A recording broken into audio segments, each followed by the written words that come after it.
আমাদের অনন্য স্টোরি সকল প্রকার পার্ট গল্প দেখতে আমাদের চ্যানেলটি সাবস্ক্রাইব করে পাশে থাকা বেল আইকনটিতে ক্লিক করে অল নোটিফিকেশন অন করে দিন। এটা বেশ কয়েকবার তোমার সাথে মিসবিহেভ করে ফেলেছি, কারণ আমি বরাবরই ভুল বুঝে এসেছি। প্রথম দিন স্মোক করো ভেবে মিসবিহেভ করেছি, বাট সিগারেটের ধোঁয়ায় তোমাকে কাশতে দেখে বুঝলাম যে তুমি স্মোক করো না।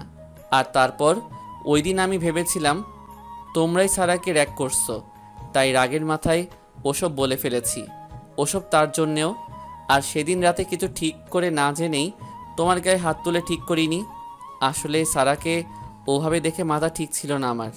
সো এসবের জন্যই এটা। গুঞ্জনের এবার খুব হাসি পাচ্ছে। ও ভালোই বুঝতে পেরেছে যে স্পন্দন ওকে মুখে সরি বলতে পারছে না, তাই এভাবে বলছে। এই কয়দিন যে বাবু এতই চেষ্টা করছিল সেটাও বুঝতে পারছে। গুঞ্জনও এত সহজে ছাড়বে না, তাই স্পন্দনকে একটু জ্বালানোর জন্য মুচকি হেসে একটু সুর টেনে বলল। স্পন্দন একটু ইতস্তত করে কফিটার দিকে দেখিয়ে বলল, কফিটা। গুঞ্জন একটু হেসে বলল, আজকাল কারোর সাথে মিসবিহেভ করলে পরে তাকে কফি দেয় বুঝি? স্পন্দন কি বলবে বুঝতে পারছে না। কিছুক্ষণ ভেবে বলল, না, ওই যে কফির ওপরে লেখাটা।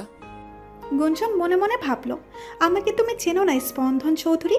যত যাই করো, তোমার মুখ দিয়ে তো আমি সরি শব্দটা বের করেই ছাড়বো। এইবারে দুষ্টুমি করে টেনে টেনে বলল, কি লেখা আছে? স্পন্দন এবার বিরক্ত হয়ে ধমকের সুরে বলল, তুমি ইংলিশ পড়তে পারো না নাকি? হ্যাঁ। গুঞ্জন কিছু একটা ভেবে মুখটা গোমরা করে বলল, লে, কি করে পড়বো? লেখাই তো ঠিক করে বোঝাই যাচ্ছে না। স্পন্দন এবার বেশ রেগে গিয়ে বলল, কানা নাকি তুমি? বোঝা যাচ্ছে না মানে কি? এখানে স্পষ্ট লেখা আছে যে সরি। গুঞ্জন যেন এটারই অপেক্ষায় করছিল। ও সাথে সাথেই বলল, কি কি লেখা আছে? স্পন্দনও সোজাভাবেই বলে দিল, সরি। গুঞ্জন বিজয়ের একটা হাসি দিয়ে বলল, ইটস ওকে, চালতা। হ্যাঁ বস। স্পন্দন ভ্যাবাচাকা খেয়ে গেল। এবার বুঝতে পারলো যে ও নিজের মুখ দিয়েই সরি বলে ফেলেছে। স্পন্দন চোখ ছোট করে গুঞ্জনের দিকে তাকাতেই গুঞ্জন ডোন্ট কেয়ার একটা ভাব নিল। তারপর মুখে হাসি ফুটিয়ে কেকটার দিকে তাকিয়ে স্পন্দনকে বলল, আর এটা? স্পন্দন একটা লম্বা একটা শ্বাস ফেলে বলল, সেদিন কলেজে ওই ছেলেগুলোর কাছ থেকে আমার বোনকে বাঁচানোর জন্যে, সেদিন ক্লাবের যতটা সম্ভব ওর খেয়াল রাখার জন্যে, অ্যান্ড আমার সরি অ্যাকসেপ্ট করার জন্যে। স্পন্দনের কথা শুনে গুঞ্জন একটু হাসলো। তারপর কফিটার দিকে তাকিয়ে বলল, ক্যান আই স্টার্ট? স্পন্দন একবার কফি আরেকবার গুঞ্জনের দিকে তাকিয়ে বলল, ইয়া শিওর। স্পন্দন আর দুজনেরই কফি খাওয়া স্টার্ট করলো। কফি খেতে খেতে একটু কথাবার্তাও হলো। স্পন্দন এতটুকু বুঝেছে যে মেয়েটাকে প্রথম দেখায় যতটা খারাপ ভেবেছিল ততটা খারাপও না। এসব ভাবতে ভাবতে স্পন্দন গুঞ্জনকে দেখছে আর কফির মগে চুমুক দিচ্ছে। হঠাৎ স্পন্দন খেয়াল করলো কফির ক্রিম গুঞ্জনের নাকের নিচে লেগে গেছে। সেটা দেখে স্পন্দন কফিতে চুমুক দিতে গিয়েও থেমে গেল। গুঞ্জনের চোখ স্পন্দনের দিকে পড়তেই স্পন্দনকে ওর দিকে এমন অদ্ভুতভাবে তাকিয়ে থাকতে দেখে ভ্রু কুঁচকিয়ে ফেলল। কাপটা টেবিলে রেখে ভ্রু নাচিয়ে ইশারা করলো, কি হয়েছে? স্পন্দনের কি হলো ও নিজেও জানে না। ও কিছু না বলে উঠে দাঁড়িয়ে গেল। গুঞ্জন এখনো ভ্রু কুঁচকিয়ে দেখছে। স্পন্দন আস্তে আস্তে গিয়ে গুঞ্জনের পাশে চেয়ারটাতে বসলো।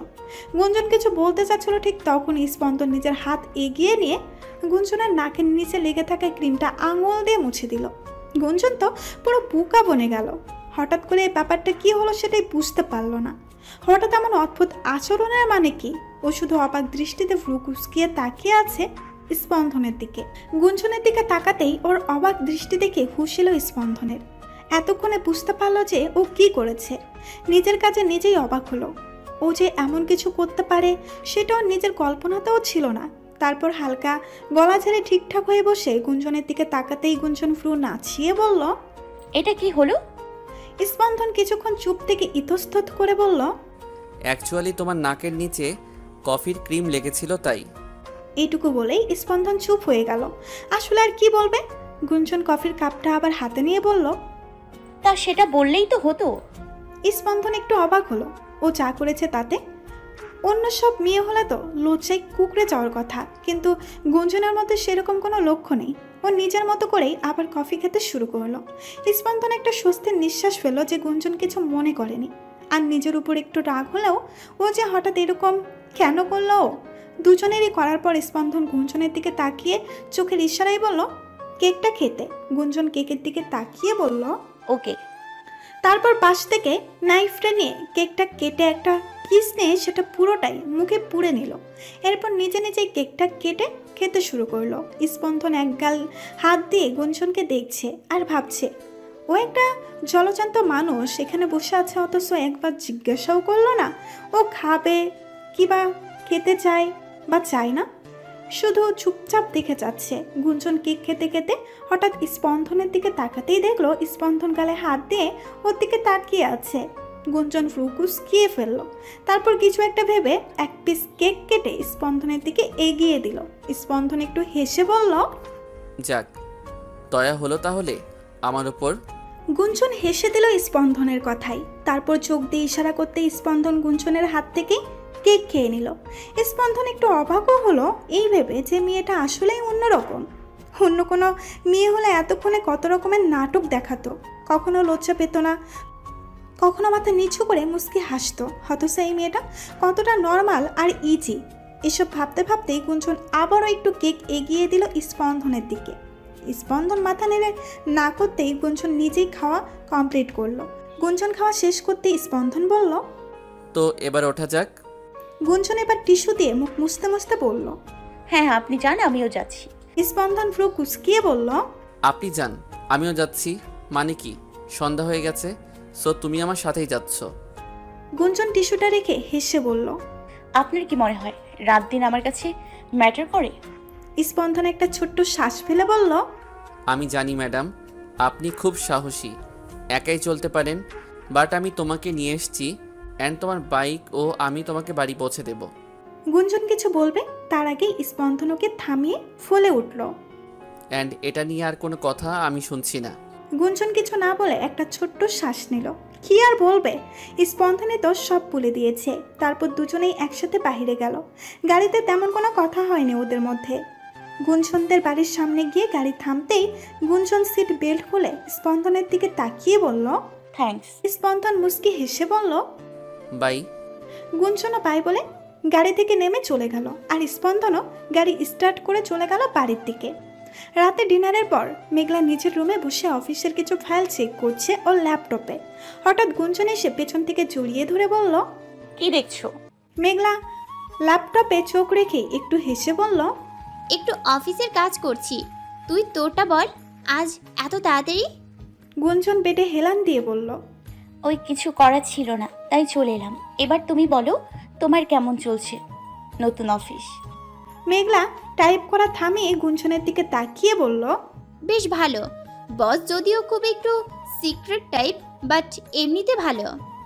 গুঞ্জন একটু খোঁচা মেরে বলল হ্যাঁ, সেই তোমার তো আবার ক্রাশ, তাই না? ক্রাশের সব কিছুই ভালো লাগে, স্বাভাবিক। মেঘলা গুঞ্জনের মাথায় একটা চাটা মেরে বলল ফাজিল মেয়ে, তবে আজ সকালে স্যারের ব্যবহারে খুব অবাক হয়েছি। কাউকে সরি কি করে বলবে সেই টিপস চাইলো আমার কাছে, ভাবা যায়? আমি আর কি বলবো, তোর মান ভাঙানোর উপায়গুলো বলে দিয়েছি, কে জানে কার উপর অ্যাপ্লাই করবে। গুঞ্জন এবার বুঝতে পারলো যে কি করে ওই লোকটা ওর সকল পছন্দের জিনিস দিয়ে ওকে সরি প্লাস থ্যাংক ইউ বলল। গুঞ্জনকে চুপ থাকতে দেখে মেঘলা খোঁচা মেরে বলল কে রে, কি ভাবছিস? গুঞ্জন নিজেকে সামলে একটু বায়না করে বলল এই মেঘুদি, আমার একটু ঘুম আসছে না, চলো না লুডো খেলি। মেঘলা বেশ অবাক হয়েই বলল এখন? গুঞ্জন আবারও বায়না ধরেই বলল হ্যাঁ প্লিজ প্লিজ প্লিজ। মেঘলা হেসে দিয়ে বলল আচ্ছা চল আনছি। মেঘলা উঠে গিয়ে সব নিয়ে আসলো। যেই ওরে খেলা শুরু করবে তখনই দরজা থেকে কেউ বলে উঠল আমাকে কি খেলতে নেওয়া যাবে? গুঞ্জন আর মেঘলা দুজনেই তাকিয়ে দেখলো যে আবির দাঁড়িয়ে আছে। আবিরকে দেখে গুঞ্জন বেশ অবাক হলো। আবির ভেতরে এসে পেটে বসে বলল কি রে, চুপ করে আছিস কেন তোরা? আমিও খেলবো। মেঘলা হেসে দিয়ে বলল তুই সত্যিই খেলবি? আবির ভ্রু কুঁচকিয়ে বলল কেন, আমি খেলতে পারি না নাকি? বাকি কিন্তু নীলগুটি নেব। হুট করেই গুঞ্জন বলে উঠল মোটেই না, নীলগুটি আমি আগে সিলেক্ট করেছি, তাই আমিই নিব।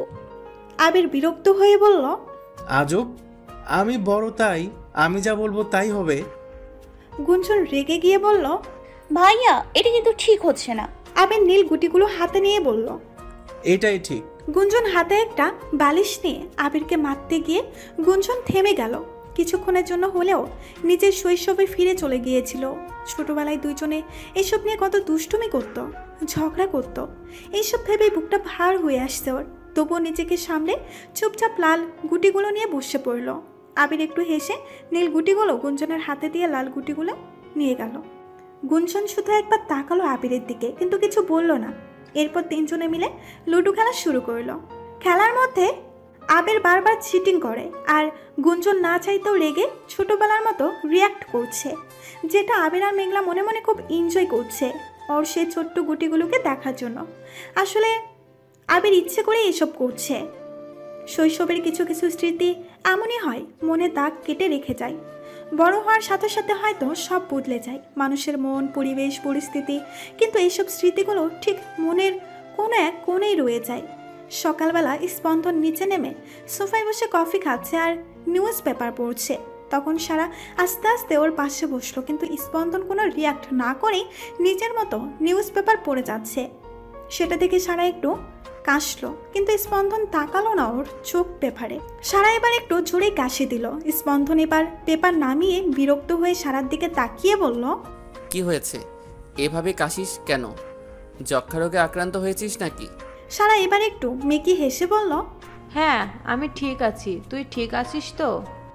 স্পন্দন আবারও পেপারে চোখ দিয়ে বলল। মানে? সারা একটু হেসে বলল, শুনলাম কাল নাকি গুঞ্জনকে গাড়িতে করে কোথাও নিয়ে গেছিলি, কোথায় গিয়েছিলি রে? স্পন্দন পেপারে তাকিয়েই ভ্রু কুঁচকিয়ে বলল, সেটা এখন তোকে বলতে হবে নাকি? সারা একটু গলা ছেড়ে বলল, না আমাকে বলতে কেন হবে, শুধু এটা বল সব সেট হয়ে গেছে তো? স্পন্দন এবারও ডন্ট কেয়ার ভাব নিয়ে বলল, সেটা হওয়ার তো কিছু নেই। সরি বলার দরকার ছিল, বলে দিয়েছি, দ্যাটস ইট। এখন বকবক করে আমার মাথা খাস না, যা এখান থেকে। সারা মুখ ফুলিয়ে একটা দীর্ঘশ্বাস নিয়ে চলে গেল। এমন কেন ওর ভাইটা? একটু রোমান্টিক হতে দোষ কি? এত বছরে না প্রেম করেছে আর না কোনো মেয়ের ওপর ইন্টারেস্ট দেখিয়েছে।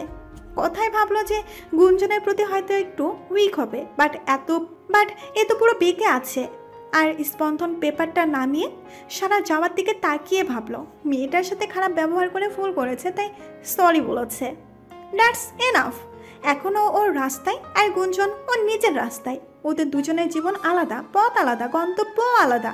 তাই পুরোপুরি ভিন্ন দুটি পথ কোনো দিন এক হতে পারে না, সেটা সম্ভব নয়। স্পন্দন নিজের কেবিনে চুপচাপ বসে বসে এক মনে অফিসিয়াল কাজ করছে। সেই সময় মেঘলা কেবিনে নক করে বলল, এই কামিন স্যার।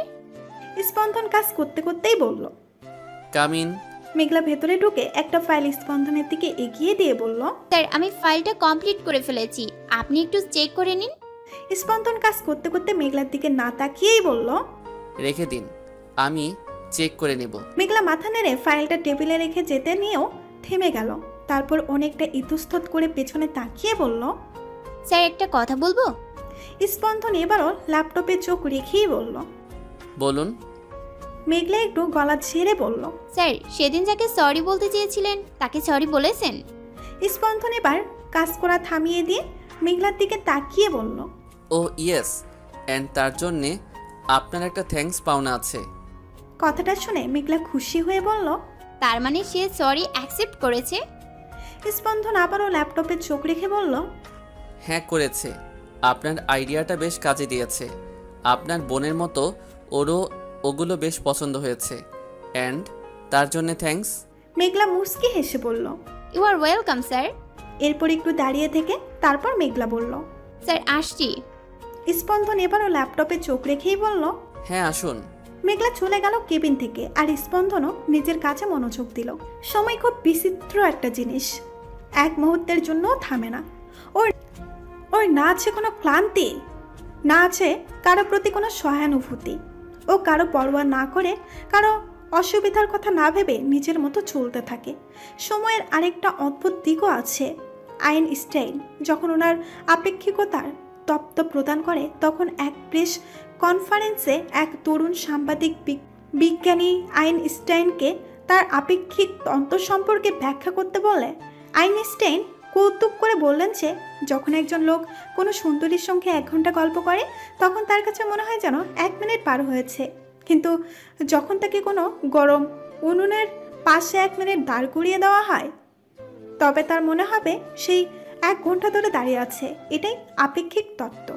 কথাটা আইনস্টাইন কৌতুক করে বললেও সেটা কিন্তু চরম সত্যি। যে সময়গুলো আমাদের ভালো লাগে সেগুলো খুব দ্রুতই পার হয়ে যায়, অথচ খারাপ সময়গুলো অনেক দীর্ঘ মনে হয়, যেন কাটতেই চায় না।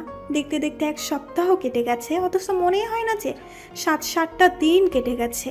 এই 1 সপ্তাহের মধ্যে স্পন্দন আর গুঞ্জনের কোনো দেখা হয়নি, তবে তাতে ওদের দুজনেরই কারো বিশেষ কোনো যায় আসেনি। ওদের জীবন নিজস্ব গতিতে চলছে। স্পন্দন ওর বিজনেস, অফিস, ক্লায়েন্ট এসব কাজের মধ্যে ডুবে আছে, আর Gunjan varsity, late night party, club এসব নিয়ে নিজেকে ব্যস্ত রাখছে। তবে সারাদিনের ব্যস্ততার পর রাতের অন্ধকারে বিশ্রামের জন্য হঠাৎ করে নিজেদের মনে পড়ে একে অপরের কথা। সেই ঝগড়া, রেস্টুরেন্ট কাটানোর সময় আবার পর মুহূর্তেই নিজেদেরকে সামলে নেয় ওরা। গুঞ্জন আজ একটু ভোরবেলায় ঘুম থেকে উঠেছে। বাইরে একটু আগেই বৃষ্টি হয়েছে। সেপ্টেম্বর মাস হলেও প্রায় বৃষ্টি হচ্ছে, আর অদ্ভুত এক ঠান্ডা পরিবেশ তৈরি হয়েছে চারপাশে। তারপরেও সকালে গুঞ্জন একটা শাল গায়ে জড়িয়ে বাগানে হাঁটতে বেরিয়েছে। হাঁটতে হাঁটতে হঠাৎ গুঞ্জন দেখল আবির একটা আম গাছের নিচে দাঁড়িয়ে আছে আর বারবার গাছটাই হাত বুলাচ্ছে। গুঞ্জনের মনে পড়ল ছোটবেলার কথা। ছোটবেলায় ওই আম গাছটায় ও আর আবির মিলে লাগিয়েছিল। ছোটবেলায় খুব ঝগড়া করতো দুজনে, গাছে আম হলে কে আগে খাবে, কে বেশি নেবে, এইসব নিয়ে। গুঞ্জন ধীর পায়ে আস্তে আস্তে ওইদিকে গেল। গুঞ্জন গিয়ে গাছটার ওখানে দাঁড়াতেই আবির গুঞ্জনের দিকে না তাকিয়েই বলল, আজ তো তাড়াতাড়ি উঠে পড়লি যে? গুঞ্জন নিচে 2 ক্রস করে বাহু ধরে একটা বড় নিঃশ্বাস নিয়ে বলল, এমনি ঘুম ভেঙে গেল। আবির গাছটার দিকে তাকিয়েই বলল, আজ বাড়িতেই ব্রেকফাস্ট করে বেরোস। গুঞ্জনও নিচু কণ্ঠে বলল। হুম। আবির আর গুঞ্জন বেশ অনেকক্ষণ সময় পর্যন্ত কোনো কথা বলল না। দুজনেই এক দৃষ্টিতে তাকিয়ে আছে গাছটার দিকে।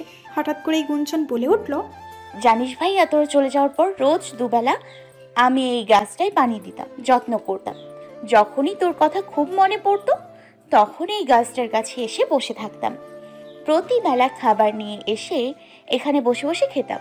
মনে হতো তোর সাথেই খাচ্ছি। তোর সাথে খেলতে, ঝগড়া করতে খুব ইচ্ছে। অনেক মিস করতাম তোকে, খুব কান্না পেত। কাঁদতে কাঁদতে অনেক ডাকতাম তোকে, কিন্তু তুই আসিসনি আমার কাছে, কখনো আসিসনি।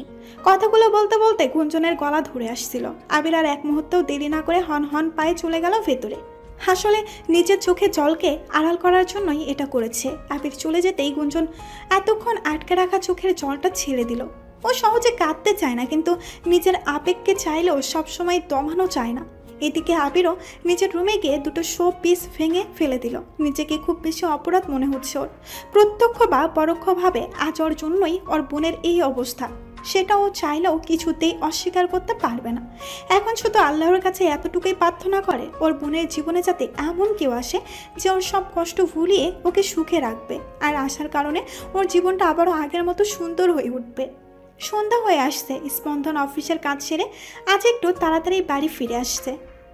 মিডিয়াম স্পিডে ড্রাইভ করে যাচ্ছে। হঠাৎ করে গাড়ি খুব জোরে থেমে গেল। স্পন্দন অবাক হয়ে গেল, হঠাৎ কি হলো। বেশ কয়েকবার স্টার্ট করার চেষ্টা করেও কোনো লাভ হলো না। এরপর গাড়ি থেকে নেমে চেক করে ওর মেজাজটাই খারাপ হয়ে গেল। গাড়িটাই এখনই সমস্যা হওয়ার ছিল। জায়গাটাও বেশ শান্ত, লোকজনও তেমন একটা নেই। এখন এই জায়গায় কার কাছ থেকে হেল্প নেবে, এসব ভেবে গাড়িতে বেশ জোরে একটা লাথি মারল। গুঞ্জন ওই রাস্তা দিয়ে বাইক নিয়ে যাচ্ছিল ক্লাবের উদ্দেশ্যে, কিন্তু যেতে দেখলো কেউ একজন গাড়ি থামিয়ে কেউ গাড়ির হুড ওপেন করে দাঁড়িয়ে আছে। গুঞ্জনের মনে হলো এরকম নিরিবিলি রাস্তায় দাঁড়িয়ে আছে নিশ্চয়ই কেউ কোনো সমস্যায় পড়েছে। আবছা অন্ধকার, তাই পরিষ্কার দেখা যাচ্ছে না। ও বাইক থামিয়ে ভালোভাবে তাকিয়ে নিজেই নিজেকে বলল, এটা স্পন্দন চৌধুরী। এদিকে স্পন্দন কারো বাইকের আওয়াজ পেয়ে সেদিকে তাকিয়ে দেখলো একটা মেয়ে। ও এগোবে তার আগেই ও দেখলো মেয়েটা বাইক নামিয়ে বাইক থেকে নেমে ওর দিকে আসছে। একটু কাছে আসতে স্পন্দন বুঝতে পারলো এটা গুঞ্জন। গুঞ্জন এসে জিন্সের পকেটে হাত ঢুকিয়ে মুখে হাসি ফুটিয়ে বলল, হাই, আপনি এখন এখানে? স্পন্দনও মুখে সৌজন্যতার একটু হাসি ফুটিয়ে বলল, এই তো বাড়ি ফিরছিলাম, কিন্তু এখানে এসে গাড়িটা নষ্ট হয়ে গেল। এখানে মানুষজনের তেমন যাতায়াতও নেই, কারো একটা আসার অপেক্ষা করছিলাম একটু ধাক্কা দেওয়ার জন্যে। গুঞ্জন হেসে দিয়ে বলল, লাভ হতো না, এখান থেকে গ্যারেজ অনেক দূরে। স্পন্দন একটু ভেবে বলল, ও আসলে গাড়ি গ্যারেজ সাধারণত আমার ড্রাইভাররাই করে, তাই আমি জানি না এই সম্পর্কে। নো প্রবলেম, আমি গ্যারেজ থেকে লোক আনিয়ে নিচ্ছি। তোমার ফোনটা দেওয়া যাবে? আসলে ফোনে চার্জ শেষ আমার। গুঞ্জন কিছু একটা ভেবে বলল। আপনার প্রবলেম না থাকলে আমি একটু দেখতে পারি? স্পন্দন অবাক হয়ে গেল। ও আবার কি দেখবে? তাই বিস্মিত কণ্ঠে বলল। দেখবে মানে কি দেখবে? গুঞ্জন গাড়ির দিকে তাকিয়ে বলল। গাড়িটা ঠিক করে দেওয়ার চেষ্টা করতাম। স্পন্দন এবার বিরক্ত হয়ে গেল গুঞ্জনের উপর। ও একটু অন্যরকম ঠিক আছে, কিন্তু নিজেকে সব জানতা মনে করার মানেটা কি সেটাই বুঝতে পারছে না। ও বিরক্ত মিশ্রিত কণ্ঠে বলল।